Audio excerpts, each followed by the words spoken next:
Price the lord, hallelujah. ದೇವರ ನಾಮಕ್ಕೆ ಸ್ತೋತ್ರವಾಗಲಿ. ಪ್ರಾರ್ಥನೆ ಮಾಡಿಕೊಳ್ಳೋಣ. ಸರ್ವ ಸೃಷ್ಟಿಕರ್ತನ ತಂದೆಯ ದೇವರೇ, ಮಗನ ದೇವರೇ, ಪರಿಶುದ್ಧಾತ್ಮನೇ, ನಿಮ್ಮ ನಾಮಕ್ಕೆ ಸ್ತೋತ್ರ ಸ್ವಾಮಿ. ಈ ದಿವಸವು ಈ ಸಮಯವೂ ಕೂಡ ನಿಮ್ಮಿಂದ ನೇಮಕವಾದಂತಹ ದಿವಸ ಸಮಯವಾಗಿದೆ. ಅದಕ್ಕಾಗಿ ಸ್ತೋತ್ರ. ಈ ದಿವಸದ ಸಂದೇಶದ ಭಾಗವನ್ನು ಕೂಡ ಹೇರಳವಾಗಿ ಆಶೀರ್ವದಿಸಿರಿ. ಇದನ್ನು ಕೇಳುತ್ತಿರುವ ನನ್ನ ಸಹೋದರ ಸಹೋದರಿ ಕೂಡ ಚೆನ್ನಾಗಿ ಕೇಳಿ ಅರ್ಥ ಮಾಡಿಕೊಂಡು ನಿಮ್ಮ ವಾಕ್ಯಕ್ಕೆ ವಿಧೇಯರಾಗಿ ಜೀವಿಸಿ ನಿಮ್ಮಿಂದ ಆಶೀರ್ವಾದವನ್ನು ಹೊಂದಿ ಅವರ ಮಕ್ಕಳನ್ನು ಅದೇ ಮಾರ್ಗದಲ್ಲಿ ನಡೆಸಿ ಅವರೆಲ್ಲರೂ ನಿಮ್ಮ ಚಿತ್ತಾನುಸಾರ ಸಾಕ್ಷಿಗಳಾಗುವಂತೆ ಮಾರ್ಪಡಿಸಿರಿ. ಹಾಗೆ ಮಾಡುವುದಕ್ಕಾಗಿ ಸ್ತೋತ್ರ. ಯೇಸುವಿನ ನಾಮದಲ್ಲಿ ಪ್ರಾರ್ಥಿಸಿದ್ದೇನೆ, ನಮ್ಮ ತಂದೆಯೇ, ಆಮೇನ್. ಇದನ್ನು ಕೇಳುತ್ತಿರುವ ನನ್ನ ಸಹೋದರ ಸಹೋದರಿಯರೇ, ನಿಮಗೂ ಕೂಡ ನನ್ನ ಹೃದಯಪೂರ್ವಕವಾದಂತಹ ನಮಸ್ಕಾರಗಳು. ಈ ದಿವಸದ ಸಂದೇಶದ ಭಾಗವು ದೇವರ ಪ್ರೀತಿ ಭಾಗ 1. ದೇವರ ಪ್ರೀತಿ ಭಾಗ 1. ದೇವರ ನಾಮಕ್ಕೆ ಸ್ತೋತ್ರವಾಗಲಿ. ವಚನದ ಕಡೆಗೆ ಹೋಗೋಣ. ಆದಿಕಾಂಡ 2ನೇ ಅಧ್ಯಾಯ 15ರಿಂದ 17ರವರೆಗೆ ಓದಿಕೊಳ್ಳೋಣ. ಇದನ್ನು ಆಗಾಗ ನಾವು ನೋಡಿಕೊಳ್ತಾ ಇದ್ದೇವೆ. ಇದನ್ನು ಒಂದ್ಸಲ ಹೇಳಿದ್ದೇನೆ. ಆದಿಕಾಂಡದ 3 ಅಧ್ಯಾಯಗಳು ಇಡೀ ಪಾತಾಳದಿಂದ ಪರಲೋಕದವರೆಗೂ ಇಡೀ ಬೈಬಲೇ ಅಲ್ಲಿ ಅಡಕವಾಗಿದೆ ಎಂಬುದಾಗಿ.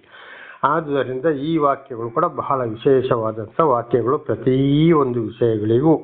ಆದಿಕಾಂಡ 2:15ರಿಂದ 17. ಯೆಹೋವ ದೇವರು ಆ ಮನುಷ್ಯರನ್ನು ಕರಕೊಂಡು ಹೋಗಿ ಏದೆನ್ ತೋಟವನ್ನು ವ್ಯವಸಾಯ ಮಾಡುವುದಕ್ಕೂ ಕಾಯುವುದಕ್ಕೂ ಅದರಲ್ಲಿ ಇಟ್ಟನು. ಇದಲ್ಲದೆ ಯೆಹೋವ ದೇವರು ಆ ಮನುಷ್ಯನಿಗೆ, ನೀನು ತೋಟದಲ್ಲಿರುವ ಎಲ್ಲಾ ಮರಗಳ ಹಣ್ಣುಗಳನ್ನು ಯಥೇಚ್ಛವಾಗಿ ತಿನ್ನಬಹುದು, ಒಳ್ಳೆದರ ಕೆಟ್ಟದರ ಅರುಹನ್ನು ಹುಟ್ಟಿಸುವ ಮರದ ಹಣ್ಣನ್ನು ಮಾತ್ರ ತಿನ್ನಬಾರದು, ತಿಂದ ದಿನ ಸತ್ತೇ ಹೋಗುವಿ ಎಂದು ವಿಧಿಸಿದನು. ಯಾರಿಗೆ? ಪ್ರಥಮ ಮಾನವನಾದ ಆದಾಮನನ್ನು. ಏದೆನ್ ತೋಟ ಅಂದರೆ ಪರಿಶುದ್ಧವಾದ ಭೂಮಿ. ಈ ಭೂಲೋಕದಲ್ಲಿ ಅವನ್ನ ಸೃಷ್ಟಿ ಮಾಡಿ ಪರಿಶುದ್ಧ ಭೂಮಿಯಲ್ಲಿ, ಈ ಭೂಮಿಯಲ್ಲಿ ಕೃಷಿ ಮಾಡು, ಭೂಮಿಯನ್ನು ಕೆಡದ ಹಾಗೆ ನೀನು ನೋಡಿಕೋ ಚೆನ್ನಾಗಿ. ಮಾತ್ರ ಅವನಿಗೆ ಊಟಕ್ಕಾಗಿ ಕೂಡ ಅಲ್ಲಿ ಮರದ ಹಣ್ಣಿನ ಮರಗಳನ್ನು ಬೆಳೆಸಿದರು. ಆಗ ಅವರು ಎಚ್ಚರಿಸ್ತಾ ಇದ್ದಾರೆ, ಆ ಒಂದು ಮರದ ಹಣ್ಣನ್ನು ತಿನ್ನಬೇಡ, ಬಾಕಿ ಎಲ್ಲ ಮರದ ಹಣ್ಣನ್ನು ತಿನ್ನು. ಆ ಒಂದು ಮರ ಯಾರಂದ್ರಪ್ಪ? ಸೈತಾನ. ಅವನ ಮಾತನ್ನು ನೀನು ಕೇಳಬಾರದು, ಅವನ ಆಹಾರವನ್ನು ನೀನು ತಿನ್ನಬಾರದು ಅಂತೇಳಿ. ಈ ಸೈತಾನ ಯಾರಪ್ಪ ಅಂದರೆ ಪರಲೋಕದಲ್ಲಿ ದೇವರನ್ನು ಆರಾಧಿಸುವಂಥ ದೂತರಲ್ಲಿ ಒಬ್ಬನಾಗಿದ್ದಾನೆ. ಅವನು ದೇವರಿಗೂ ದೇವರ ದೂತರಿಗೂ ವಿರುದ್ಧವಾಗಿದ್ದಕ್ಕೆ ಅವನಿಗೆ ಒಂದೇ ಸಲ ನರಕ ಎಂಬ ನ್ಯಾಯ ತೀರ್ಪನ್ನು ಕೊಟ್ಟು ಭೂಲೋಕಕ್ಕೆ ತಳ್ಳಿಬಿಟ್ಟರು. ಅವರು ಮತ್ತು ಅವರ ಸಂಗಡಿಗರು ಬಂದು ಈ ಭೂಲೋಕದಲ್ಲಿ ನೆಲೆಸ್ತಾ ಇದ್ದಾರೆ. ಅವರು ಇವತ್ತು ಜನರನ್ನು ನಾನಾ ರೀತಿ ಕೆಡಿಸುವುದು. ಸೈತಾನ್ ಅಂದರೆ ದೆವ್ವ. ದೆವ್ವ ಅಂದರೆ ದುಷ್ಟಶಕ್ತಿಗಳು, ಕೆಟ್ಟವರು ಅಂತ ಅದರ ಅರ್ಥ. ಇದನ್ನು ಕೂಡ ಇವತ್ತು ಮನುಷ್ಯರಲ್ಲಿ ನಾವು ಅನೇಕ ರೀತಿಯಲ್ಲಿ ದೇವರ ವಾಕ್ಯಕ್ಕೆ ವಿರುದ್ಧವಾಗಿರುವವರನ್ನ ನಾವು ಕಾಣಬಹುದು. ಅದು ಅಲ್ಲದೆ ದೇವರನ್ನು ಅರಿತುಕೊಂಡವರು ಕೂಡ ವಿರುದ್ಧವಾಗಿ ಇದನ್ನು ಕಾಣಬಹುದು. ಅವನ ಮಾತನ್ನು ನೀನು ಕೇಳಬೇಡ ಅಂತ. ಹಾಗೆ ಇವತ್ತು ಅನೇಕರು ಏನು ಮಾಡ್ತಾರೆ, ಕೆಟ್ಟ ಒಳ್ಳೆಯವರನ್ನು ಕೂಡ ಕೆಟ್ಟ ದಾರಿಗೆ ನಾನಾ ರೀತಿಯಲ್ಲಿ ಏನೆಲ್ಲೋ ಹೇಳಿಕೊಂಡು ಕೆಡಿಸ್ತಾ ಇದ್ದಾರೆ. ಅದು ಮಾತ್ರವಲ್ಲ, ಅವನ ಆಹಾರ ಅಂದರೆ ಇವತ್ತು ಮದ್ಯಪಾನ, ಧೂಮಪಾನ, ಕೆಟ್ಟ ವಸ್ತುಗಳನ್ನ ತಿನ್ನುವಂಥದ್ದು ಇದು ಅವನ ಆಹಾರ. ಅವನ ಮಾತನ್ನು ಕೇಳಬೇಡ, ಅವನ ಆಹಾರವನ್ನು ತಿನ್ನಬೇಡ ಅಂತ ದೇವರು ಮೊದಲು ಆದಾಮನನ್ನು ಎಚ್ಚರಿಸಿದರು. ನೋಡಪ್ಪ, ಕೆಟ್ಟು ಹೋಗ್ತೀಯ. ಒಂದು ವೇಳೆ ಅವನ ಮಾತು ಕೇಳಿ ನೀನು ತಿಂದರೆ ಈ ದಿನವೇ ಸತ್ತು ಹೋಗ್ತೀಯ ಅಂತಂದರೆ ಆಗಲೇ ಸಾಯೋದಿಲ್ಲ. ಅದೇ ಪಾಪದಲ್ಲಿ ನೀನು ಮುಂದುವರಿದು ಪಾಪ ಜಾಸ್ತಿ ಮಾಡಿ ಮಾಡಿ ಮಾಡಿ ಆ ಪಾಪದಲ್ಲಿ ಬಹಳ ಶಿಕ್ಷೆಯನ್ನು ಅನುಭವಿಸಿ ನೀನು ಸಾಯ್ತೀಯ ಅಂತ ಇದರ ಅರ್ಥ. ಇದು ನಮ್ಮ ಜೀವಿತಕ್ಕೂ ಕೂಡ ಏನಾಗಿದೆಪ್ಪ ಅಂದರೆ, ಇವತ್ತು ಆದಾಮನನ್ನು ಪ್ರೀತಿಯಲ್ಲಿ ಎಚ್ಚರಿಸಿದರು ಭೂಲೋಕದಲ್ಲಿ. ಹಾಗೆ ಒಂದು ಸಮಯದಲ್ಲಿ ನಮ್ಮನ್ನು ಕೂಡ ಇದೇ ಸೈತಾನವನ ಸಂಗಡಿಗರು ಕೆಡಿಸಿದ್ರು. ಆದರೆ ನಮ್ಮನ್ನು ಬಹಳ ಪ್ರೀತಿಯಿಂದ ಪಾಪ, ಕಷ್ಟ, ಸಂಕಟ, ದುಃಖಗಳಿಂದ ಬಿಡುಗಡೆ ಮಾಡಿ ನಡೆಸ್ತಾ ಬಂದಿದ್ದಾರೆ. ಸಾಕ್ಷಿಗಳನ್ನಾಗಿ ಮಾರ್ಪಡಿಸಿದ್ದಾರೆ ಅನೇಕರನ್ನು. ಇದಕ್ಕೆ ನಾನು ಒಬ್ಬ ಮಹಾದೊಡ್ಡ ಸಾಕ್ಷಿ. ನೀವು ಬಹಳ ಸಲ ಕೇಳಿದ್ದೀರಾ. ದೇವರ ನಾಮಕ್ಕೆ ಸ್ತೋತ್ರವಾಗಲಿ. ಹಾಗೆ ಇವತ್ತು ನಮ್ಮ ಮೇಲೆ ಕೂಡ ದೇವರು ಪ್ರೀತಿಯನ್ನು ಏನು ಮಾಡ್ತಾ ಇದ್ದಾರೆ ನೋಡಿ. 10 ದಶಾಜ್ಞೆಗಳನ್ನು ತಿಳಿಸ್ತಾ ಇದ್ದಾರೆ. ಎಲ್ಲ ವಾಕ್ಯಗಳನ್ನು ಕೂಡ ತಿಳಿಸ್ತಾ ಇದ್ದಾರೆ. ಕಾರಣ ಸೈತಾನನಿಂದ ನೀವು ದೂರ ಇರಿ, ಲೋಕದ ವಿಷಯದಿಂದ ದೂರವಿರಿ, ಆ ಮಾತು ಕೇಳಬೇಡಿ, ಅವನ ಆಹಾರ ಬೇಡ. ಅದೇ ಪಾಪದಿಂದ ನೀವು ಮುಂದೆ ಸಾಯ್ತೀರಿ, ನಿಮ್ಮ ಮಕ್ಕಳಿಗೂ ಕೂಡ ಅದು ಆ ಪಾಪವು ಅಲ್ಲಿ ಬದಲಾಗುತ್ತದೆ ಎಂಬುದಾಗಿ ದೇವರ ನಾಮಕ್ಕೆ ಸ್ತೋತ್ರವಾಗಲಿ. ಹಾಗೆ ಇವತ್ತು ನಮ್ಮನ್ನು ಕೂಡ ಏನು ಮಾಡಿದ್ರು, ದೇವರು ಎಚ್ಚರಿಸುತ್ತಲೇ ಇದ್ದಾರೆ. ಹಾಗೆ ಒಂದು ವೇಳೆ ಮತ್ತು ನಾವು ಆದಾಮ ಮಾಡಿದಾಗೆ ಮಾಡಿದರೆ ಖಂಡಿತವಾಗಿ ಆ ಪಾಪವು ನಮ್ಮನ್ನು ಏನು ಮಾಡ್ತದೆ, ಬಹಳ ಕಷ್ಟ, ಸಂಕಟ, ದುಃಖಗಳಿಗೆ ನಮ್ಮನ್ನ ತಳ್ಳುತ್ತದೆ. ಅದುವೇ ನೋಡಿ ಆದಿಕಾಂಡ 3ನೇ ಅಧ್ಯಾಯ 6 ಮತ್ತು 7 ನೋಡುವಾಗ, ಅಲ್ಲಿ ಸೈತಾನನು ಹೆಂಡತಿಯ ಮೂಲಕ ಆದಾಮನನ್ನ ಏನ್ ಮಾಡ್ತಾನೆ, ಇದು ಹೆಂಡತಿಯ ಮೂಲಕ ವಂಚಿಸ್ತಾ ಇದ್ದಾನೆ ಆ ಮರದ ಹಣ್ಣನ್ನ. ಹೆಂಡತಿಯ ಮಾತು ಕೇಳಿ, ದೇವರ ಮಾತನ್ನ ಕೇಳದೆ ಆದಾಮನು ಏನ್ ಮಾಡ್ತಾನೆ, ಪಾಪಕ್ಕೆ ಹೋಗ್ತಾ ಇದ್ದಾನೆ. ಆದ್ರಿಂದ ಅವ್ರು ಅದಕ್ಕಿಂತ ಮೊದಲು ಇಬ್ರು ಬೆತ್ತಲೆ ಆಗ್ಲಿಲ್ಲ. ಕಡೆಗೆ ಅವರಿಗೆ ಸೈತಾನನ ಮಾತು ಕೇಳಿ ಹಣ್ಣು ತಿಂದ ಮೇಲೆ ಅವರ ಪಾಪದ ಅರಿವು ಬೆತ್ತಲೆ ಅರಿವಾಯಿತು. ದೇವರ ನಾಮಕ್ಕೆ ಸ್ತೋತ್ರವಾಗಲಿ. ಕಾರಣ ದೇವರ ಮಾತನ್ನ ಮರೆತಿರುವುದರಿಂದ, ಸೈತಾನನ ಮಾತಿಗೆ ಬೆಲೆ ಕೊಟ್ಟುದರಿಂದ ಹವ್ವಳು ಕೂಡ ಏನ್ ಮಾಡಿದ್ಲು, ಆದಾಮನು ದೇವರ ಮಾತನ್ನ ತಿಳಿಸುವಾಗ ಹವ್ವಳು ಮಾತನ್ನ ಕೇಳಲಿಲ್ಲ. ಆದ್ರಿಂದ ಅವರು ಇಬ್ರು ಏದೇನ್ ತೋಟದಿಂದ ಹೊರಬಿದ್ದರು ಎಂಬುದಾಗಿ ಆದಿಕಾಂಡ 3ನೇ ಅಧ್ಯಾಯ ನಾವು 22ರಿಂದ 24ರವರೆಗೆ ಓದುವಾಗ ಅಲ್ಲಿ ಸ್ಪಷ್ಟವಾಗಿ ಕಾಣಬಹುದು. ಯಾಕೆ ಹೊರಬಿದ್ರು? ದೇವರ ಮಾತನ್ನು ಕೇಳದೆ ಇರುವುದರಿಂದ. ಹಾಗೆ ಒಂದು ವೇಳೆ ಇವತ್ತು ದೇವರನ್ನು ಆರಾಧಿಸುವಂತ ದೂತನು ಇವತ್ತು ದೇವರಿಗೆ ಪರಲೋಕದಲ್ಲಿ ವಿರುದ್ಧವಾಗಿ ನಡೆದಾಗ ಅವರನ್ನು ನರಕ ಎಂಬ ತೀರ್ಪಿಗೆ ಯಾವ ರೀತಿ ಕೊಟ್ಟು ದಬ್ಬಿದ್ರೋ ಕೆಳಗಡೆ, ಅದೇ ನರಕ ಎಂಬ ಹಾಗೆ ಇವತ್ತು ದೇವರು ನಮಗೆ ಕೂಡ ದರ್ಶನ ಕೊಟ್ಟು ಅನೇಕ ಪಾಪಗಳಿಂದ, ಕಷ್ಟ ಸಂಕಟ ದುಃಖಗಳಿಂದ, ನಾನಾ ಥರದ ಶಿಕ್ಷೆಯಿಂದ ನಮ್ಮನ್ನು ಬಿಡುಗಡೆ ಮಾಡಿ ನಮ್ಮನ್ನು ದೇವರು ನಡೆಸ್ತಾ ಇರುವಾಗ ಮತ್ತೆ ನಾವು ಪ್ರಾಪಂಚಿಕ ವಿಷಯ ಅಂದರೆ 10 ಆಜ್ಞೆಗಳಿಗೆ ವಿರೋಧವಾಗಿಯೂ ದೇವರ ಎಲ್ಲ ವಾಕ್ಯಗಳಿಗೂ ವಿರುದ್ಧವಾಗಿಯೂ ಪ್ರಾಪಂಚಿಕ ವಿಷಯ ಸೈತಾನನ ಕಾರ್ಯಕ್ಕೆ ಹೋಗುವುದಾದರೆ ಅಂಥವರಿಗೂ ನರಕವೆಂಬ ತೀರ್ಪು ಆಗಿ ಹೋಗಿದೆ. ಅವ್ರು ಎಷ್ಟೇ ಪ್ರಾರ್ಥನೆ ಮಾಡಲಿ, ಏನೇ ಮಾಡಿ, ಯಾರೇ ಆಗಿರಲಿ, ಯಾವ ಗುರೂಜಿಯೋ, ಸ್ವಾಮೀಜಿಗಳೋ, ಪಾಸ್ಟರ್ಗಳೋ, ಫಾದರ್ಗಳೋ, ಮಠಾಧೀಶ್ವರ ಯಾರೇ ಆಗಲಿ, ಮಾನವ ಕುಲದವರು ಎಲ್ಲ ಧರ್ಮಗಳಲ್ಲಿ ಎಲ್ಲ ಗ್ರಂಥಗಳಲ್ಲಿ ಬರೆದಿರುವುದು ಒಂದೇ. ಅದನ್ನು ಅರಿತು ಮತ್ತೆ ತಿರುಗಿ ಪ್ರಾಪಂಚಿಕ ವಿಷಯಕ್ಕೆ ಹೋದರೆ ಆ ದೂತನಿಗೆ ಯಾವ ರೀತಿ ನ್ಯಾಯ ತೀರ್ಪಿನ ದಿವಸ ನಿನಗೆ ಪಾತಾಳವೇ ಗತಿ, ನಿನಗೆ ನರಕವೇ ಗತಿ ಎಂಬುದಾಗಿ ತೀರ್ಪು ಕೊಟ್ಟು ದಬ್ಬಿದ್ರೋ, ಈ ಭೂಲೋಕದಲ್ಲಿ ಕೂಡ ಅಂಥವರಿಗೆ ತೀರ್ಪು ಆಗಿದೆ ಅಂತ ಇದರ ಅರ್ಥ. ಆದ್ದರಿಂದ ಬಹಳ ಎಚ್ಚರವಿರಬೇಕು. ಇದುವೇ ದೇವರ ಪ್ರೀತಿಯಾಗಿದೆ. ನಮಗೂ ಕೂಡ ದೇವರಿಗೆ ಏನ್ ಮಾಡ್ತಾ ಇದ್ದಾರೆ, ಕೆಲವರ ಮುಖಾಂತರ ಬಹಳ ಕಠಿಣವಾಗಿ ಎಚ್ಚರಿಸ್ತಾ ಇದ್ದಾರೆ, ಸತ್ಯ ಸುವಾರ್ತೆಯನ್ನು ಸಾರಿಸ್ತಾ ಇದ್ದಾರೆ. ಕಾರಣ ಇದು ದೇವರ ಪ್ರೀತಿ. ಯಾರೊಬ್ಬರು ನಾಶವಾಗಬಾರದು. ಯೋಹನ್ನ 3:16, ಅದೇ 14, 3:4 ನೋಡುವಾಗ ನಾನಿದ್ದಲ್ಲಿಯೇ ನೀವು ಇರಬೇಕು ಎಂಬುದಾಗಿ ದೇವರ ಒಂದು ಮಾತಾಗಿದೆ, ಪ್ರೀತಿಯಾಗಿದೆ ನನ್ನ ಸಹೋದರ ಸಹೋದರಿಯರೇ. ಆದ್ರಿಂದ ಬಹಳ ಎಚ್ಚರವಾಗಬೇಕು. ದೇವರ ಪ್ರೀತಿಯನ್ನು ನಾವು ಅಲ್ಲಗೆಳೆಬಾರದು. ದೇವರು ಇವತ್ತು ನಮ್ಮನ್ನು ಕೂಡ ಪ್ರೀತಿಯಲ್ಲಿ ನಡೆಸುವವರಾಗಿದ್ದಾರೆ. ಹಲ್ಲೆಲೂಯ. ಹಾಗೆ ಮುಂದಿನ ವಚನಕ್ಕೆ ಹೋಗೋಣ. ಯೆಶಾಯ 9ನೇ ಅಧ್ಯಾಯ 1 ಮತ್ತು 2ನೇ ವಾಕ್ಯ ನೋಡಿ. ದೇವರ ಪ್ರೀತಿಯಲ್ಲಿ ಇನ್ನು ಬಹಳ ವಿಶೇಷವಾಗಿ ನಾವು ಕಾಣಬಹುದು. ಆದರೆ ಸಂಕಟಪಟ್ಟ ದೇಶಕ್ಕೆ ಅಂಧಕಾರವನ್ನಿಲ್ಲ. ಪೂರ್ವಕಾಲದಲ್ಲಿ ಜಬಲೋನ್ ಮತ್ತು ನಫ್ತಾಲಿ ಸೀಮೆಗಳನ್ನು ಆತನು ಅವಮಾನಕ್ಕೆ ಗುರಿ ಮಾಡಿದನು. ನೋಡಿ, ಮೊದಲು ಕೂಡ ಯೆಶಾಯನ ಮುಖಾಂತರ ಎಷ್ಟೋ 1000 ವರ್ಷಗಳ ಹಿಂದೆ ಹೇಳಿದ್ದಾರೆ. ಆದರೆ ಸಂಕಟಪಟ್ಟ ಮೊದಲು ದೇವರ ಮಾತನ್ನು ಯಾವ ದೇಶ ಕೇಳಲಿಲ್ವೋ, ಯಾವ ಮನೆಯು ಕೇಳಲಿಲ್ವೋ, ಯಾವ ಜನರು ಕೇಳಲಿಲ್ವೋ ಅವರನ್ನು ಫಸ್ಟ್ ಶಿಕ್ಷೆಗೊಳಪಡಿಸ್ತಾನೆ. ಆಮೇಲೆ ದೇವರ ಪ್ರೀತಿಯಲ್ಲಿ ಅವರನ್ನು ಎಲ್ಲ ಶಿಕ್ಷೆಗಳಿಂದ ಬಿಡುಗಡೆ ಮಾಡ್ತಾನೆ. ಹಾಗೆ ಇವತ್ತು ಉದಾಹರಣೆಗೆ ನನ್ನನ್ನು ಕೂಡ ಎಲ್ಲ ಕಷ್ಟ ಸಂಕಟ ದುಃಖಗಳಿಂದ ಬಿಡುಗಡೆ ಮಾಡಿದ್ದಾರೆ. ನನ್ನಂತವರು ಬಹಳ ಜನ ಸಾಕ್ಷಿಗಳಿದ್ದಾರೆ. ಹಾಗೆ ಇವತ್ತು ದೇವರ ಪ್ರೀತಿಯಲ್ಲಿ ಯಾರು ಬೇಕೋ, ದೇವರಿಗೆ ಯಾರನ್ನು ಪಾಪದಿಂದ ಬಿಡುಗಡೆ ಮಾಡಬೇಕು ಅವರನ್ನು ಮಾಡಿದ್ದಾರೆ, ಮಾಡ್ತಲೇ ಇದ್ದಾರೆ. ಅವರಿಗೆ ಇನ್ನು ಪಾಪದ ವಿಷಯ ಇರುವುದಿಲ್ಲ. ಹಾಗೆ ಅದು ಅಲ್ಲಿ ನೋಡುವಾಗ ಜಬಲೋನ್ ಮತ್ತು ನಫ್ತಾಲಿ ಸೀಮೆಗಳನ್ನು ಆತನ ಅವಮಾನಕ್ಕೆ ಗುರಿ ಮಾಡಿದನು. ನೋಡಿ, ಆ ಮಾತನ್ನು ಮೊದಲು ತಿಳಿಸಿರ್ಬೋದು ಅಲ್ಲಿ, ಆದರೆ ಕೇಳಲಿಲ್ಲ. ಆದರೆ ಕಷ್ಟ ಸಂಕಟ ದುಃಖಗಳಿಗೆ ಶಿಕ್ಷೆಗೆ ಒಳಪಡಿಸಿದನು. ಅದೇ ರೀತಿ ಇವತ್ತು ದೇವರಿಗೆ ಯಾರು ಬೇಕೋ, ಯಾರನ್ನು ಬದಲಾಯಿಸಬೇಕೋ ಅವರು ಮೊದಲು ತಿಳಿಸ್ತಾರೆ, ಕೇಳದೆ ಹೋದರೆ ಶಿಕ್ಷೆಗೆ ಒಳಪಡಿಸ್ತಾರೆ ಅಂತ ಇದರ ಅರ್ಥ. ಆ ಸೀಮೆ ಯಾವುದಾಗಿತ್ತು?